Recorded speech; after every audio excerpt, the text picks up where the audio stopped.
हर साल जब ज्येष्ठ महीने की पूर्णिमा आती है, तब पुरी में भगवान जगन्नाथ के मंदिर में एक विशेष घटना घटित होती है। ये वह समय होता है जब भगवान जगन्नाथ 15 दिनों के लिए बीमार हो जाते हैं। इस दौरान मंदिर के द्वार भक्तों के लिए बंद कर दिए जाते हैं और केवल पुजारी और वैद्य ही भगवान की सेवा कर सकते हैं। लेकिन क्या आपने कभी सोचा है कि भगवान जो सभी रोगों के निवारण करता है, वे स्वयं बीमार क्यों होते हैं? इसके पीछे एक अनोखी और पवित्र कथा छिपी है। पुरी, उड़ीसा के इस पवित्र स्थल पर भगवान जगन्नाथ का मंदिर स्थित है, जिसे पूरे विश्व में जगन्नाथ पुरी मंदिर के नाम से जाना जाता है।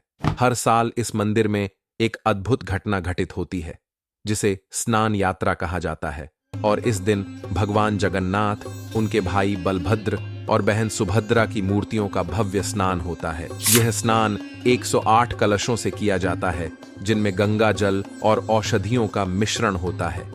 इस भव्य स्नान के बाद भगवान जगन्नाथ बीमार हो जाते हैं और इसी बीमार होने के कारण उन्हें 15 दिनों के लिए एकांतवास में रखा जाता है, जिसे अनवसर कहा जाता है। इस रहस्य के पीछे क्या कहानी है? क्या यह कोई धार्मिक आस्था है या फिर इसके पीछे कोई आध्यात्मिक संदेश छिपा हुआ है?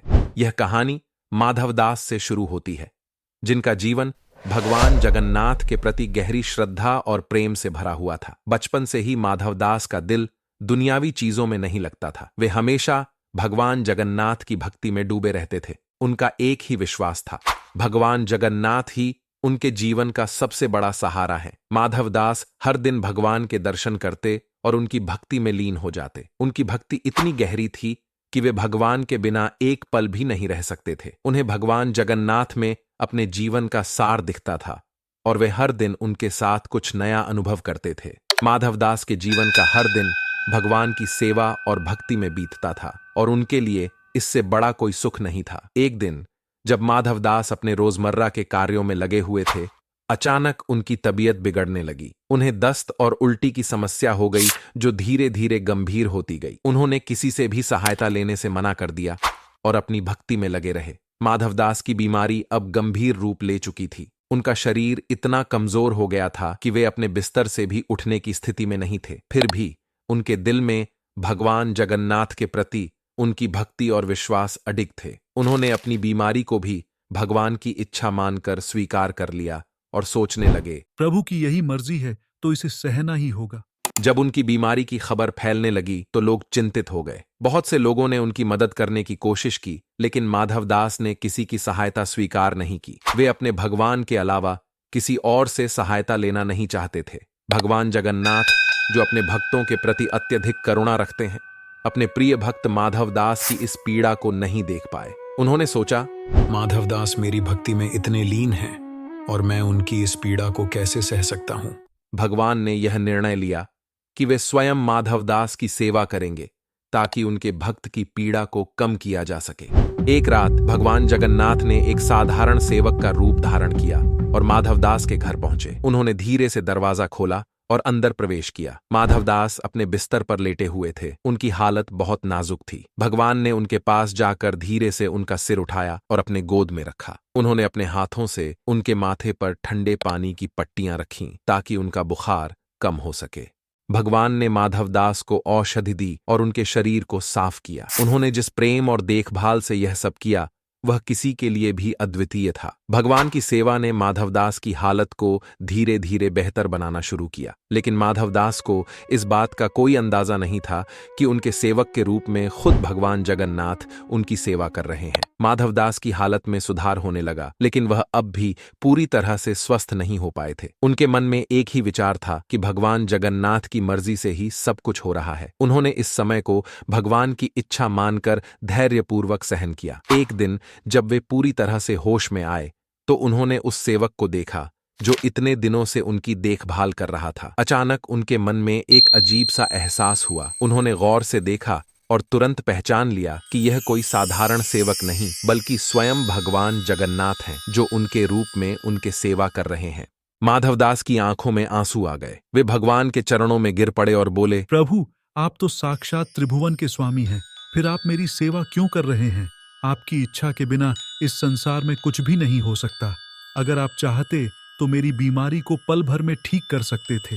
भगवान जगन्नाथ ने मुस्कुराते हुए कहा, माधवदास, मैं अपने भक्तों की पीड़ा को सहन नहीं कर सकता। जब मेरा कोई भक्त किसी भी समस्या में फंसता है तो मैं उसकी सहायता के लिए तुरंत पहुंच जाता हूं। लेकिन याद रखना, जो विधि का विधान है उसे टाला नहीं जा सकता।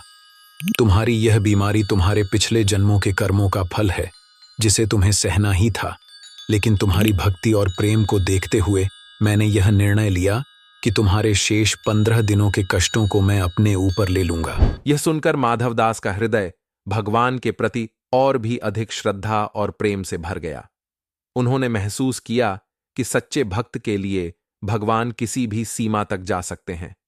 भगवान ने माधवदास को यह संदेश भी दिया कि जीवन में जो भी कष्ट और कठिनाइयां आती हैं, वे हमारे कर्मों का फल हैं, जिन्हें हमें सहन करना ही पड़ता है। लेकिन अगर हमारी भक्ति सच्ची हो तो भगवान हमारे साथ हमेशा खड़े रहते हैं और हमारे कष्टों को सहन करने में हमारी मदद करते हैं। इसके बाद भगवान जगन्नाथ ने माधवदास से विदा ली और अपने मंदिर लौट गए। वहीं माधवदास ने अपने जीवन को और भी अधिक समर्पण के साथ भगवान की सेवा में लगा दिया। उन्होंने यह समझ लिया था कि जीवन के कष्ट और कठिनाइयां भी भगवान की कृपा का एक रूप हैं, जिन्हें हमें धैर्यपूर्वक सहन करना चाहिए। जब भगवान जगन्नाथ मंदिर लौटे तो वे स्वयं भी बीमार पड़ गए। यह बीमारी हर साल होती है, जब भगवान अपने भक्त के कष्टों को अपने ऊपर लेते हैं। इसके बाद मंदिर के द्वार बंद कर दिए जाते हैं और भगवान को 15 दिनों तक विश्राम दिया जाता है, जिसे अनवसर कहा जाता है। इस दौरान भगवान को विशेष रूप से आयुर्वेदिक औषधियां और देखभाल दी जाती है, ताकि वे फिर से स्वस्थ हो सकें और अपने भक्तों को दर्शन दे सकें। यही कारण है कि हर साल भगवान जगन्नाथ 15 दिनों के लिए बीमार हो जाते हैं। हर साल इस घटना की याद में भगवान जगन्नाथ की स्नान यात्रा का आयोजन किया जाता है, जिसमें भगवान को 108 कलशों के जल से स्नान कराया जाता है। इसके बाद भगवान को विश्राम के लिए रखा जाता है और फिर रथ यात्रा के माध्यम से उन्हें बाहर निकाला जाता है, ताकि वे अपने भक्तों से मिल सकें। भगवान जगन्नाथ ने अपने भक्त माधवदास के कष्टों को अपने ऊपर लेकर यह सिद्ध कर दिया कि सच्चे भक्त के लिए भगवान हमेशा साथ होते हैं, चाहे परिस्थिति कैसी भी हो। यदि आपको यह कहानी पसंद आई हो तो कृपया इसे अपने दोस्तों और परिवार के साथ शेयर करें और हमारे चैनल को सब्सक्राइब करना न भूलें। भगवान जगन्नाथ की कृपा आपके जीवन में हमेशा बनी रहे। धन्यवाद और जय जगन्नाथ।